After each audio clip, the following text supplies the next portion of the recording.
def li nga xam ni population yi ci montré ji nit ñi. waaw saafonteeg ñoom. mu ne ko doo ko def. après mu def lan. après mu def lan. mu def lan mais koo xañ droit eggaleel mu def lan. mu def lan. mu def li nga xam ni population yi ci boppam ñoo defal seen bopp seen résistance. ni duñ ko nangu. d'accord.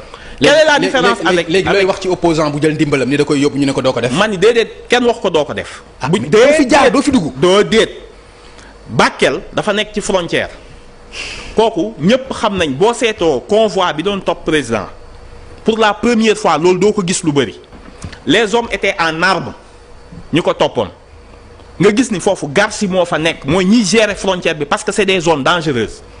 muy dugg ñu ne ko mayal président mu génn pour des raisons de sécurité mënuñu organiser ay télescopage su président génnee bu la neexee nga fanaan Bakel une semaine ndax acteur politique bu ne da nga am obligation yóbbul ndimbal waa Bakel da nga am obligation laa la wax c'est pas seulement le gouvernement tous les acteurs politiques dañoo war a dajal ndimbal yóbbul Bakel. Amadou xool ma loolu jar na dugal kaso. defal ndànk non dama ni li ngay wax ni est-ce que jar na dugal kaso non xaaral ma wax la. jar na dugal kaso avant may ñëw ci jar na ko déglu ma rek moom mu ne.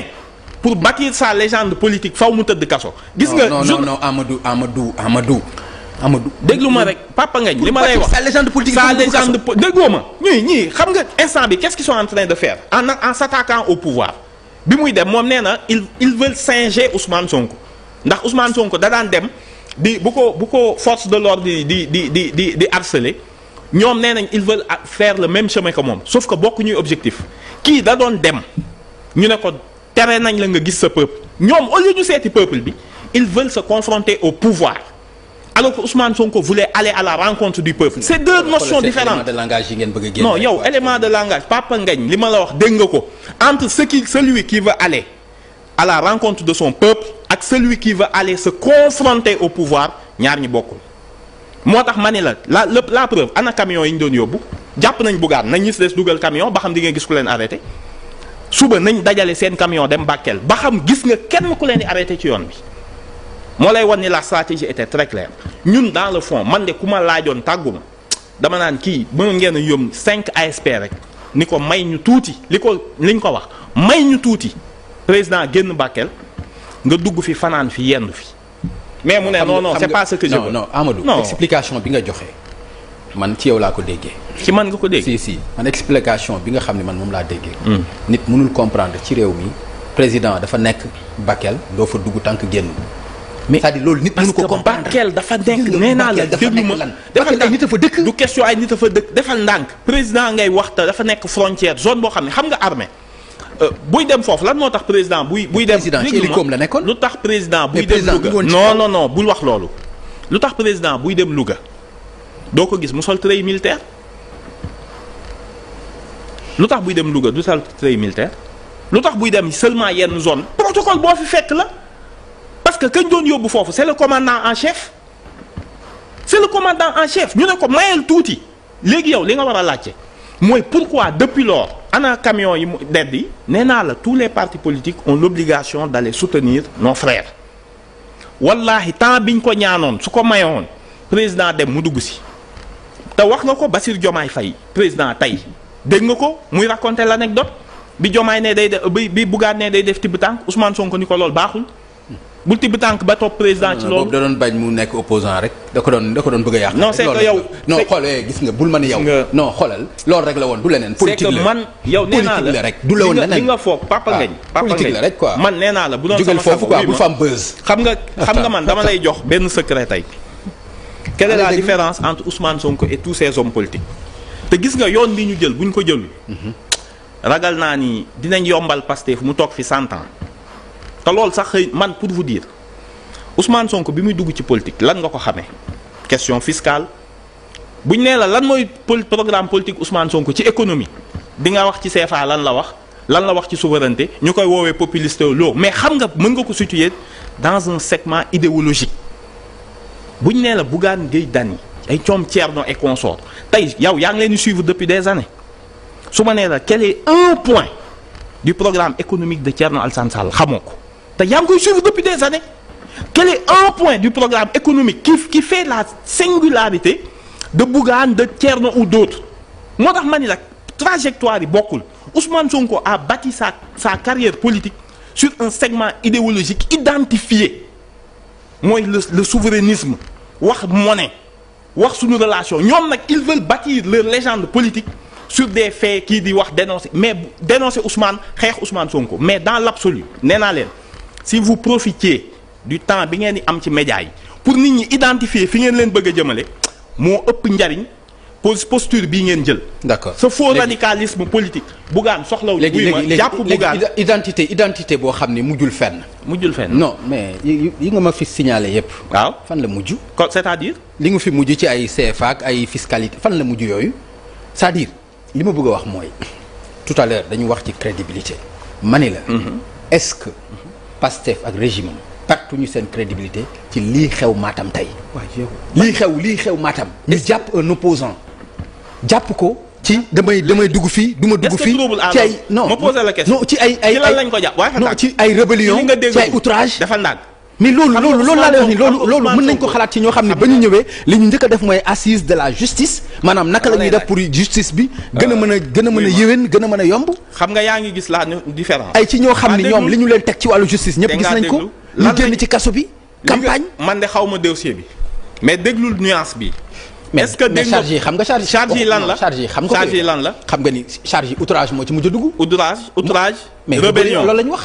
est-ce que am nga Ousmane Sonko lu ñu ko daan toppee à titre principal trouble à l'ordre public Bougane waxuñu ko da ngaa troubler ordre public dañ ne la may ñu fii barrage gendarmerie la barrage gendarmerie lan moo tax bul ko jéggi xam nga bu la neexee nga ni nag tout le monde peut violer suba bu gendarmerie defee barrage amul problème dama ni la liñ ko wax yàlla xam na ni su doon dañoo violer voix wu Bougane man soo ma invité du ma ñëw man du ma ñëw parce que man du ma défendre régime à n'importe quel prix bu doon sama sago du fa yendu parce que gisuma ni. naa ni juriste bu objectif nga maanaam bu mandu mais flagrant délit. yow war nga xam ni audience bi ci topp rek ci lañ la war a àtte ay la yéwén. waaw defal ndànk xam nga yow non mais wuy ma defal ndànk magistrat yi nga foog dañoo bëri. xoolal gis nga. bu doon dañ ko yóbbu 3 mois xam nga kañ laa doon mer. non déglu ma kañ laa doon mer. waxuma kañ laa doon mer xam nga ku mën lii. mën nga la yóbbu ñu ko instruction defal ndànk. flagrant délit xamoo nan ba du ñu ngi ci vacances judiciaires. non xoolal Amadou.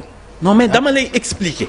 vacances judiciaires yi dafa jeex wala nga jàpp ni tribunal boobu ni mu organisé woo pour juger pour yow y a pas des cas plus sérieux wala da ngaa jékki-jékki rek defoon ni mën nañ ko juger tey ils ont le personnel am nañ ko. mais Amadou candidat nekk ci liste député. ñu valider ko. waaw yow loolu sérieux wul pour yow. ma déggoo ma loolu sérieux wul ci sa démocratie. déggoo ma non damay laaj loolu sérieux wul ci sa démocratie. xanaa déggoo ma. non mais mënu ma la dégg ci loolu. suñ ko yóbboon defal daal. c'est-à-dire candidat validé ci liste validé. kañ lañ koy juger. non dama. kañ lañ koy bu ñu démarré bu ñu ko ubbee campagne ba pare lañ koy juger en flagrant délit. non dama ne bu ñu ubbee campagne bi. waaw moom du day tardé campagne bi. day nekk ci kaso bi. xoolal encore une fois papa ngañ déglul fi may waxee nee naa la bu ñu ko yóbbuwoon instruction su ma toogee fii de du ma la mën a justifier. ma laajee question damay noppi suñ ko yóbbuwoon instruction nit ñu daan def. ñun nag ñëpp di ko ñaawlu yóbbuwuñu ko instruction. waa déglu ma xoolal il faut nga xoolal ñëpp di ko ñaawlu. defal ndànk nee naa la. boo xamoon ñëpp di ko ñaawlu nga koy ñaawlu.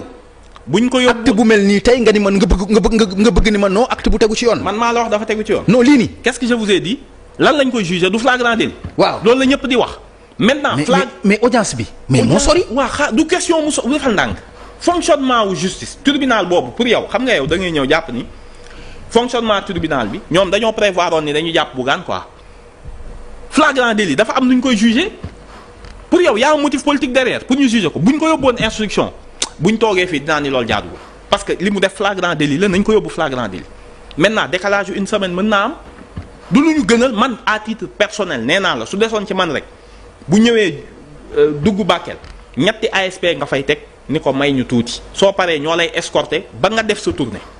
parce que xam naa ni c'est sur du faux yow gëmal ni ñun fu ñuy ragalee ñi ñu bëgg a def suñuy opposants yi ñu ragal lu ñu leen ragal Ousmane Sonko bërki dem dégg nga fi ñu ne Cheikh Yérim Seck da ko porter plainte il a fallu qu'il démente ni leen mais qu'est-ce que vous me parlez de quoi fii jàpp nga ni président de la yaa ko démentir yow. non parce que. non yow yaa ko démentir mais Ousmane Sonko démentir ko. man ñeme naa démentiral Ousmane Sonko loo xam ne waxuma ko. lu mu bëgg a démentir da koy démentir yor na page am. c'est que Ousmane Sonko si vous croyez man c'est ça qui est terrible boo jàppee ni ces opposants là bu xëyee suba day def comme Macky Sall le revue lan lañ wax ak lan lañ def mooy wane ne xamoo le personnage il ne s'en occupe pas bu doon dafa nekk koo xam ne da koo ñor xolal heure bii mu ngi ci deal lijjanti allié jéem a seet nan lay empêcher ñu bokk ci ay liste dafa toog di seetaan ba ci nos plus proches alliés comme Déthié Fall gis nga ko lu mu la wax j'ai eu du mal à le rencontrer moo lay wan ne il n'est pas cupide politiquement xam na boppam xam na valeur am xam na partem il va pas aller influencer le jeu politique il est au-dessus de ça man bëgguma nekk sax di ko tagg parce que day niru leneen quoi ñun bëgguñoo dugg ci relation yooyu ak sunu leader mais mani leen bu leen ñu jox leen ñu tër dañoo bàyyi ba investiture yi jeex ñi ngeen jàpp suñuy adversaires ce sont nos adversaires politiques mais en aucune façon mënuñu ñoo yàqal suñu nelaw ba ñuy faagaagal seeni àq ak yelleef loolu rafetul. amul loo fi dégg ci ay sondage sondage moom. non sondage yi moom li nga ci dégg. lu la favorable la wala lu la favorable la. man ay sondage du ma ci basé wu. non man non dama lay wax man xam nga soo gisee ma wax la laaj la mooy xam nga ni man de aw ma sondage ay sondage a ngi ci dëkk bi nga dégg ko nga ñàkk ko dégg ñàkk naa ko te sondage yooyu li ma ci dégg. mooy baaxul ci yéen waa Pastef.